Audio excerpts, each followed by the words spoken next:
Is this an epic new heavy HEMA glove? Let's find out.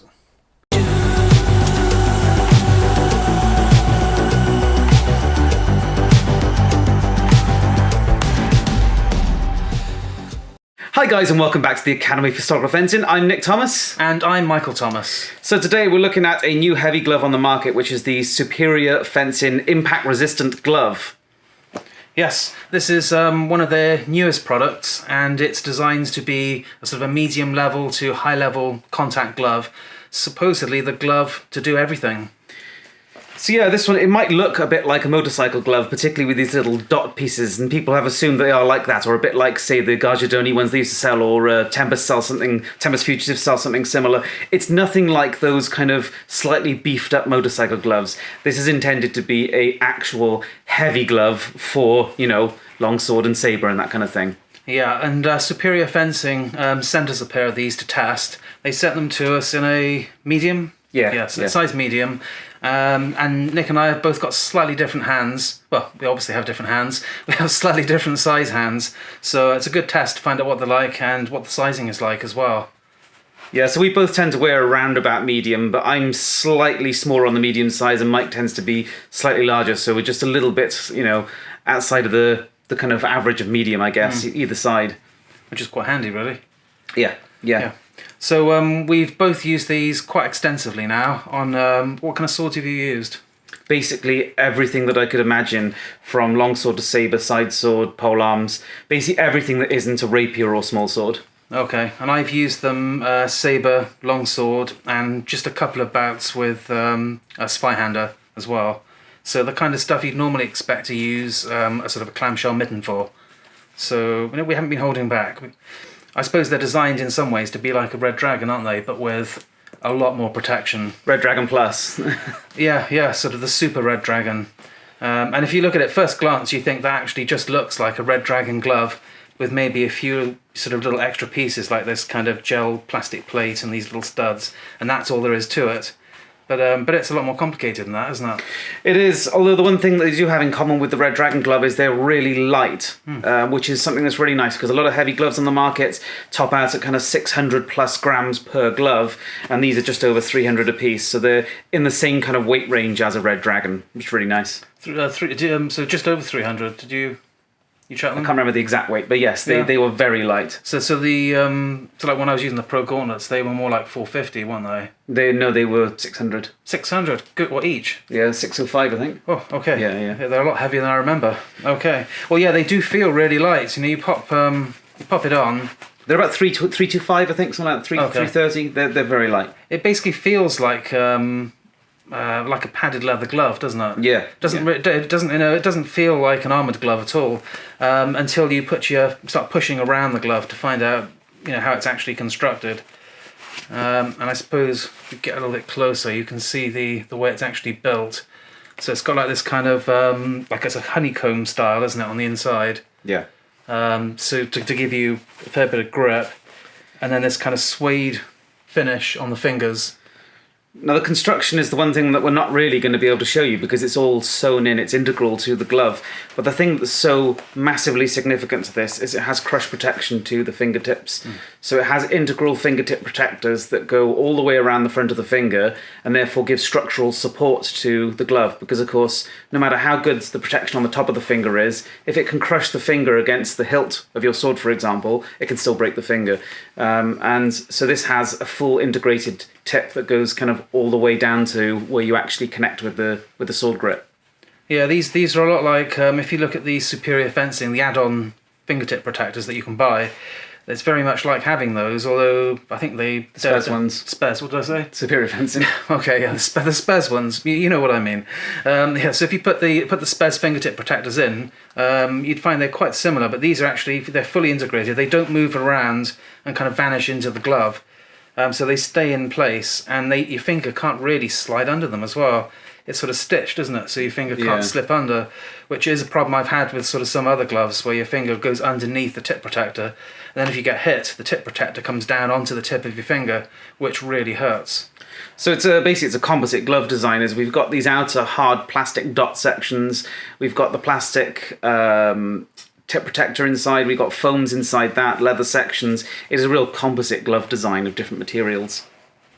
And then in terms of, let's say you were doing something relatively meaty, longsword or decent sabre, or anything heavier, you see you've got this quite nice exterior pad, which does flex, doesn't it? Yeah, it does quite a bit of flex. So it's quite a soft plastic on the outside, and then it's padded behind it. Well, it looks like carbon fibre, but I assume it's like printed to look that way. I think so. It feels like plastic on the outside, like a gel plastic. And then there's, I don't know if you can see on the camera, there's like a yellow padding underneath it.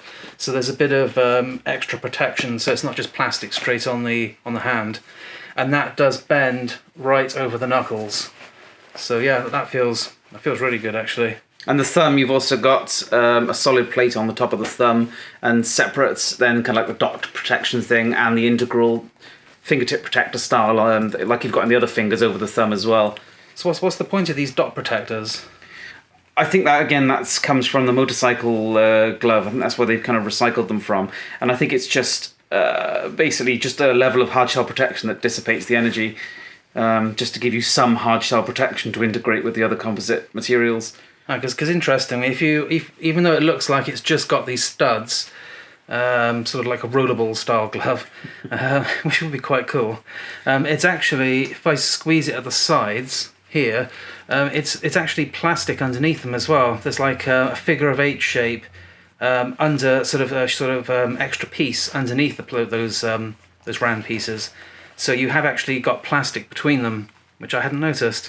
Yeah, so there's, again, in terms of construction, there's a lot of elements inside the glove that you just can't see, and you'd have to actually put your hand in and experience it to know that they're there. So you just have to take our word for it. So it's like the Matrix. Yeah, you've got to experience it for yourself. So it looks like a motorcycle glove, but it's just not really related in any way. You can't compare it to that at all. There's so many layers and levels of different protection going on here that it's nothing like. And then you've got extra protection wires as well. You've got this extra piece around the wrist, which, if you see the rotation on the wrist there, doesn't interfere, and it's actually surprisingly thick, isn't it? That looks like it's foam and then 2 layers, one on the top, one on the bottom. Yeah, it gives the kind of the effect of the styrogun that you see on the sparring glove models. It's not quite the same material, but it's a composite of foam and maybe a leather and plastic. It's basically a 3 material composite cuff, but the end result is it feels and looks a lot like the styrogun cuffs on sparring gloves. And I was using these. I used these yesterday briefly, and I found as long as you make sure that your forearm guard is correctly positioned. I think the first time I used them, it was quite low, right down to almost the joint, and that was a consequence of using other types of gloves. So which didn't really have much coverage on that rotation point here, or pivot point. So when you've got these on there, you've got a lot of extra protection, in which case the forearm guard can push back a little bit. So as with all things, you've got to just make little adjustments to make sure everything fits where it should. And then you've got really nice rotation and really good protection for the joint as well. Yeah, I found I had to run my forearm guards quite high up. I mean, I like to do that anyway, but I find because this is such an hourglass style gauntlet, once you push the forearm guard up enough, there's enough space that this kind of rests over it and works okay. But if you've got particularly long forearm guards, that potentially could be an issue. I run fairly short Spez light ones and then push them a fair way up, and it works perfectly. And people have got longer forearms than me, so you should be fine. So what kind of price? They're $150, aren't they? Yeah. So that's $150 for the pair, which, again, how much is a pair of Red Dragons these days? They're about 60 quid? That's 60 or 70, I think, something like that, yeah. Okay, so that's sort of 65. $80, $90, $80 or so. Something like that. Yeah. Well, but that we'll say that's what they cost. So they're about double the price of a pair of Red Dragons. But saying that, when did you last use your Red Dragons? I don't anymore. It's been a long time. Yeah, I stopped using mine years ago because they're just not up to the job of almost anything we use.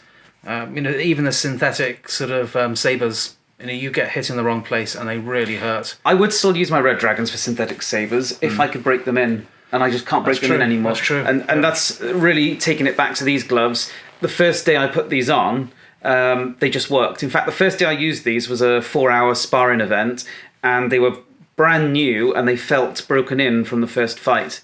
So they just felt soft and supple straight away. And the hand goes in really well, doesn't it? Yeah. So there's some other gloves. Fits like a glove. It does fit like a glove. You'd be amazed how many gloves don't fit like a glove.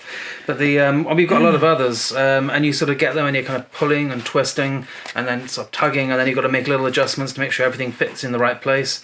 Whereas this one, it goes on like the power glove. No, you just put it straight on and it fits nicely. It doesn't fly off as well, although it doesn't take a lot of effort to take the glove off, which is quite nice.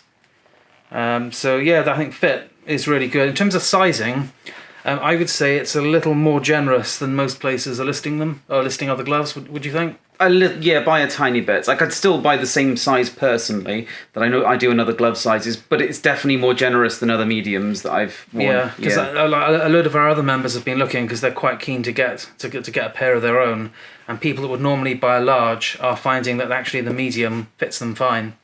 But quite a few people with smaller hands didn't have an issue either, did they? Yeah, so it actually seems to fit a range of sizes. A lot of people we found between about small and large are able to just about get away with these. But if you get towards the end, the edge of the small and large scale, maybe not. But yeah, there's a fair room for, different sizes. And they do have kind of the full range, don't they? Don't they go down to extra small? Extra small to extra large, I believe. Yeah. So that's quite nice. Excuse me, because you get a lot of gloves when they come out, and they're only in maybe one or two sizes. And then you've always got the outliers, people with big hands or small hands, just end up waiting years for a glove. And it looks like you can just buy these straight away in all the sizes, which is a really nice change. So on to protection. I mean, we've talked about what protection is in the glove, but people will always ask what it's built for. I mean, we've said we've used it with different swords, but in terms of people will always ask, basically, is it up to steel longsword? Is it up to tournament steel longsword? That's always the question, isn't it? It doesn't matter what the glove is it up to steel longsword? Yeah. That's the first question everybody asks. And is it up to swordfish level steel longsword? Yeah. My opinion on that is this is a good club level longsword glove, but I wouldn't take it into hard hitting tournament usage. If you're going to go really hard with steel longsword, mittens are going to still be a better bet. Yeah, I would say that if I was fighting somebody I didn't know to a high level, I would go for something like my HF Armory mittens or something similar, where you've got guaranteed good protection, nice small form factor, and you're going to be okay. But saying that, as Nick said, I'd be with our own fences in the HF, for example. I'd be quite happy to use these for steel longsword, no problem at all. But yeah, if you're going to get thrust into a competition with unknowns and unknown power levels as well, or hitting levels, I'd err on the side of caution. They are really nicely protected, but there are a few points. Like if you move along the finger here, you've got hard padding with the extra soft bits, but then there's this bit here where there is only the soft material, and it is quite thick. So it's nicely padded, but there isn't any kind of hard protection along here. Whereas if you're using a mitten, you're going to get that protection. So a strike that comes down, say here, you're going to be much better off than using kind of the softer 5-finger glove. But yeah, whereas, say, going to, our own sparring and other sparring days from other clubs around the country, I've been so far happy to use these with everything that I've been doing. But again, people weren't going, crazy hard contact. So, we use these to high contact, but not, all out wailing on people. So if you were going to go to very, very high contact longsword, I would definitely still go with mittens. But in terms of everything else, I've got the HF mittens as well. I've got the Zoltan prototypes as well, both very good, very heavy duty gloves. And I've still been using these as my go-to for everything for the last, since we had them about a month ago. Well, yeah, the only real downside at the moment is since they arrived, it's trying to get them back off Nick to try and use them, because he keeps stealing them all the time. But I suppose the main thing we can say about them is, are we ordering more? Yeah. And we're ordering we're about to order a big pile of them for our club, because a load of people have tested and tried them out, and they just like them. They like the price. The protection is good. The mobility is good. The overall build quality, I'd say, is very good. The quality is fantastic. Well, I mean, we haven't found any downside to the build quality yet. No. I mean, obviously, it's still a little bit early days for that, but they seem really robustly built. I have no problems at all. And $150, and it's not a super cheap glove, but it's not it's not like a sort of a $500 glove. So you could, and if you got really heavy use out of them, they started to wear, for that kind of money, it's reasonable to replace them over time. So yeah, I think that's a pretty good price for what you're getting. And then going back to the kind of swords that they're suitable for in terms of, we talked about what swords are they suitable for protection wise, but also what swords are they suitable for actually fitting them in grips, handling the swords and using the swords as we'd want to use them. Well, probably the hardest sword to find a good glove for over the years has been side sword. Because an open-hilted side sword requires the kind of protection levels that you'd expect with an arming sword or even a longsword in some cases. And yet, because you've got to get this index finger over, that creates some issues, and the thumb plates tend to jam the hand down and make it awkward and uncomfortable. So it's very hard to get a glove into a side sword, an open-hilted side sword, that gives the level of protection and is still comfortable. And I can confirm definitely they work. So I've been using this with my Malleus Mancellino 1 side sword, no problem at all. And that's quite a small, compact side sword. That is pretty snug, actually, that one, isn't it? Yeah. In terms of grip. Yeah. Now that's one I struggle to even just get my hand in with a normal leather glove and hold it comfortably, just in terms of hand size. And then all the black fences say stirrup hilts and 1803s and that kind of thing. We've been using those extensively, synthetic and steel with these. All fits fine. And you will get people that will say, why are you using an armoured glove with something like a side sword that has hand protection? That comes up all the time. And it's quite simple. The reason you're using it is because that hand protection doesn't cover the whole hand. And there's loads of parts of the hand where you can and will get hit. And if you're using just a lightweight leather glove and you're using a side sword and you get hit there's a whole array of different places you can get hit, it is going to cause some damage. And something like this, because it's soft as well, which really helps, even on some of the more awkward side swords, you should be able to get this to fit. And there will be the odd one that they won't fit into, but then what glove does fit into them? So to be fair, if you want an armoured glove like this, you kind of need to tailor your swords to match the glove. But as Nick said, is there anything you haven't been able to use it in? No, I've used it for every single weapon I own, except rapier and smallsword, which I wouldn't want to use it for. So No. I've used it for everything else that I've done. So there's been a lot of good about these gloves so far. Is there anything that we don't like?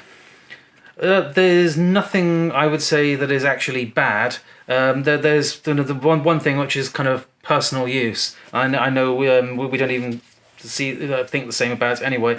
When I first used it, the cuff was getting a little bit in the way for me. But then saying that, yesterday when I adjusted, as I said earlier, when I adjusted my forearm guard, it all kind of fitted together properly. Wasn't an issue after that. Other than that, I haven't found any problems. I think for me, the only thing was the kind of width of the hand is that the width of the hand is a little bit more spacious than some gloves of an equivalent size. The whole glove across the kind of width across the palm, which is to do with the external and the internal glove. And it's a little bit spacious. And that means there can be a bit of movement. Not much. It's not like, bouncing around in a lacrosse glove or something like that. And I noticed that initially compared to some, is that they did feel it was a bit of width, a bit of bulk on the width. At the same time, with that width comes a good amount of kind of leeway in terms of movement, so it keeps it supple as well. So I don't necessarily think I'd want to make it narrower, because it might compromise some of the dexterity. And again, this was like a broken-in glove from day one, so I would worry if they made it narrower that you might lose some of that. So it's sort of not necessarily a downside. Okay, so summing up then, in terms of, we like the protection. Yep. We really like the mobility. The build quality appears really good. We can't really sort of say anything on the long-term how well it survives long-term, but it has had quite a beasting so far. Yeah, a lot of use. So we have used other gloves before that have started to wear and tear and break after just a few fights, and these have really been punished. And they, apart from a few marks, which just shows that they've been used in fighting, there hasn't been any other actual issue. Nothing's come loose, so it all seems pretty good. And what do we think about the price? I think it's excellent. Yeah. I think the price is quite reasonable. Nothing's no kind of HEMA kit is amazingly cheap, but if it's twice the price of a Red Dragon glove, I'd say you're getting much more than twice the features of a Red Dragon. I'd say overall really good glove, and I'll be buying myself an extra pair, and HF as a club, we're going to be buying a load as well. Yeah, I mean, since they came in, as I said, besides, swords that really aren't suited to them, like the small sword and the rapier, since they came in, it's all I've used, except for when I can't get my hands on them because somebody else has grabbed them to use them, because we have passed them around. Obviously, we both used them at the club, and we've handed them to other members in the club to use as well. So if I can't get my hands on them, I got to use something else. But if I can, I've always been using them. It's been my go-to glove for the last month now. Yeah, excellent. So if you're looking for kind of a mid to high level 5-finger glove, if you're in the market, definitely check out Superior Fencing. The name of the glove, it was the impact resistant sort of HEMA glove, $150, available in all sizes. I think it's only one colour, but black, so it goes with everything. Yep, so thanks for watching, and if you haven't subscribed, please do so.